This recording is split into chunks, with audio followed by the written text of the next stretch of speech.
ഈ ജോബിന് ഒരുപാട് ഓഫേഴ്സ് ഉണ്ട്, ഒരുപാട് ഗ്രേഡ് ഉണ്ട്. AME അല്ലാതെ അതിൻ്റെ മുകളിൽ ഒരുപാട് ഗ്രേഡ് ഉണ്ട്. നമുക്ക് ഒരുപാട് സ്ഥലങ്ങളിൽ പോകാനും ഓരോ എയർലൈൻ നമുക്ക് ഒരുപാട് ഓഫേഴ്സ് തരുന്നുണ്ട്. ഫാമിലി പാക്കേജും ഒരുപാട് ഓപ്പർച്യൂണിറ്റീസ് ഉണ്ട്. ഈ കോഴ്സ് കഴിഞ്ഞാൽ നല്ല സാലറി പാക്കേജ് ഉള്ള എഞ്ചിനീയേഴ്സിൻ്റെ പോസ്റ്റിൽ തന്നെ ഒരുപാട് different categories of job opportunities ഉണ്ട് നമുക്ക്. So he suggested me it's better to study here because this college has more historical values and all.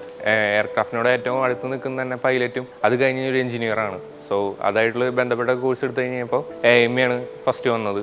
ഈ കോളേജിനെ കുറിച്ച് അറിയാൻ കാരണം എൻ്റെ മാമൻ ഇവിടെ തന്നെ പഠിച്ച ഒരു സ്റ്റുഡൻ്റാണ്. മാമൻ ഇപ്പോൾ 7 വർഷമായിട്ട് ഇൻഡിഗോ എയർലൈൻസിൽ എയർക്രാഫ്റ്റ് മെയിൻ്റനൻസ് എഞ്ചിനീയറാണ്. കേരളത്തിലെ ഫസ്റ്റ് ഏവിയേഷൻ കോളേജ് ആയിരുന്നു. അവരെനിക്ക് പറഞ്ഞു തന്നു നല്ല കോളേജ് ആയതുകൊണ്ട് ഇവിടെ പഠിച്ചാൽ മതി.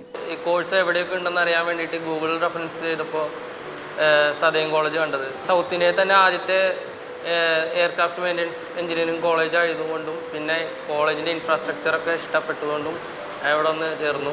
ഞാൻ ഈ കോഴ്സ് ചൂസ് ചെയ്യാൻ കാരണം എന്ന് വെച്ച് കഴിഞ്ഞാൽ ഇതിനൊരു നല്ലൊരു കരിയർ ഓപ്പർച്യൂണിറ്റീസ് ഉണ്ട്. സോ ഇന്ത്യയിൽ തന്നെ ഏറ്റവും ടോപ്പ് റാങ്കിങ്ങിൽ നിൽക്കുന്നത് നമ്മുടെ കോളേജായ Southern College of Engineering and Technologies ആണ്.